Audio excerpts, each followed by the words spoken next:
High hello good morning, welcome back to channel. तुमचं सर्वांचं स्वागत आहे. शॉपिंग तर भरपूर झाली. आता दिवाळीच्या सफाईसाठी लागलेलो आहोत आम्ही. पण त्याआधी मला जायचं होतं स्कूलला. हाय फ्रेंड्स, चला कामं तर होत राहतील. आता आम्ही जातोय. आज पूर्वीचा ओपन डे. तिचे एक्झाम झाला 1 वीक अगोदर. तिचे एक्झाम कंप्लीट झाले होते, मग सेकंड सेमिस्टर चालू झालं. दुसरं काही नाही, CBSE बोर्ड. आपल्या वेळेस कसं होतं की म्हणजे दिवाळीची सुट्टी उद्यापासून लागेल, तर आदल्या दिवशी शेवटचा पेपर असायचा. पण आता यांचं कसं असतं की एक्झाम लवकर होतात आणि एक्झाम झाल्यानंतर 1-2 आठवडे स्कूल असते, सेकंड सेमिस्टर स्टार्ट होतं आणि मग ओपन डे आणि मग दिवाळीच्या सुट्ट्या लागतात. त्या पण फक्त मोजून मापून 10 ते 12 दिवस. आपल्याला 20 ते 25 सुट्ट्या असायच्या. बिचारांना आता त्याही नाही भेटत. आपली 12 ते 5 किंवा 7 ते 12 अशी स्कूल असायची आणि पूर्वीची 8:30 ते किती ग, 2:45 पर्यंत स्कूल असते आणि ती 3:30 पर्यंत घरी येते. आणि सुट्ट्यांमध्ये पण बिचारांना खूप ॲडजस्टमेंट करायला लागते. हो ना पूर्वी? खूप पाहिजे होत्या ना सुट्ट्या. किती दिवस पाहिजे होत्या? 12 दिवस तर आहेत. तुला अजून पाहिजे होत्या ना? ठीक आहे. असो, तर आता आम्ही जातोय ओपन डे साठी आणि मग बघू आता कसे गेलेत पेपर. चांगले, पण काय माहित किती मार्क्स आले. हो ना, कोणी चेक केले पेपर? मॅम. ओके. आता तू जसे लिहिले असेल तसेच मॅम मार्क्स देणार ना? मग मस्ती वगैरे केली, म्हणजे तुम्ही मस्ती वगैरे करतात त्याचे पण मार्क्स कट करतात ना मॅम? मग केली होती मस्ती? नाही केली असेल. ठीक आहे. ठीक आहे, चल तर बघूया. आता जातोय आम्ही. आता चला, बाय.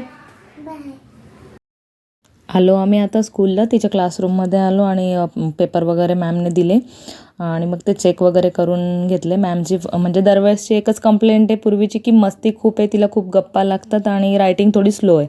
ओके, ठीक आहे, ती इम्प्रूव्ह करायचा प्रयत्न करू आता. आणि मग तिथे बुक स्टॉल लागला होता स्कूल कॅम्पसमध्ये. पण त्यांना म्हणजे तिला बुक्स वगैरे नको पाहिजे होते. तिला एक क्राफ्ट बुक पाहिजे होती ड्रॉइंगची, जी की लास्ट टाईम त्यांच्या क्लासमध्ये तिची त्याचे पब्लिकेशन आलं होतं, पण ते काय आम्हाला भेटलं नाही. आणि मग पेपर वगैरे चेक करून आम्ही आलो घरी. मी जे आपले उन्हाळे आयटम असतात, पापड वगैरे, ते उन्हात वगैरे हे करून वाळवून घेत असते जेव्हा पण मी साफसफाई वगैरे करते. आणि मी आदल्या दिवशी सगळे भांडे वगैरे घासून ठेवले होते, कारण मला दुसऱ्या दिवशी जायचं होतं ओपन डेसाठी म्हणून. मग आल्यानंतर मग पूर्वीने मला पण अशी मदत वगैरे केली आणि मी पण काही सामान वगैरे भरून घेतला आणि मग सगळं म्हणजे क्लीन वगैरे केलं आणि सर्व सामान जिथल्या तिथे भरून घेतला. हा व्हिडिओ तुम्ही काय म्हणाल की घरातले कामं काय दाखवते असं तसं, पण त्यासाठी नाही आहे तो. एक मोटिवेशन. माझं कसं असतं ना, आज करू, उद्या करू कंटाळा येतो आणि एकदा कामाला लागली की ते पटापट होऊन जातं. आणि तुम्ही बिलीव्ह नाही करणार, पण इतकं छान वाटतं, इतकं फ्रेश वाटतं ना सगळी साफसफाई झाल्यानंतर. मला खूप छान वाटतं. तर म्हटलं माझ्याकडे बघून तुम्हीही साफसफाईला लागाल, म्हणून मग मी ही सुरुवात केली आणि तुमच्यासोबत पण शेअर केलं. आता छान असं माझं मस्तपैकी किचन वगैरे क्लीन झालं आहे. जिथल्या तिथे सर्व वस्तू ठेवल्या गेल्या आहेत आणि मग आता फराळाला पण स्टार्ट करायचं आहे. बाकी हॉल, बेडरूम याचा पसारा सगळा आवरायचाच आहे, पण किचन अगोदर क्लीन झालं म्हणजे मग म्हणजे खूप मोठं काम संपतं. आणि मग पुढच्या कामांना पण आपल्याला म्हणजे भरपूर कामं असतात दिवाळीची. थोडंफार शॉपिंग तर झालेली आहे आमची, पण मस्त भरपूर असतं घरामध्ये, कारण वर्षाचा सण आहे म्हणून आपण एकूण एक वस्तू क्लीन करत असतो. असो, ते सर्व केलं आणि मग रात्री दिवसभराचं खूप थकलो होतो, कारण आम्ही स्कूलला गेलो, तिकडून आलो, त्याच्यानंतर आमची ही सर्व कामं.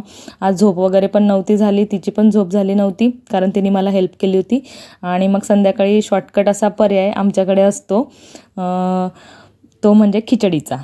तर खिचडी केली अशी छान आणि मग नंतर सर्वांनी जेवण केलं. तोपर्यंत तेही ड्युटीवरनं आले होते आणि मग जेवण वगैरे केलं. खिचडी छान, लोणचं, पापड वगैरे. आणि मग काही थोडाफार पूर्वीचा अभ्यास वगैरे घेतला. तुम्हाला व्हिडिओ आवडला असेल आजचा, तर प्लीज मला कॉमेंट करून सांगा कसा वाटला काय, आणि तुम्ही मोटिवेट झाला की नाही तेही सांगा. आणि मग चॅनलवर नवीन असाल तर प्लीज चॅनलला सबस्क्राईब करा. Okay, bye.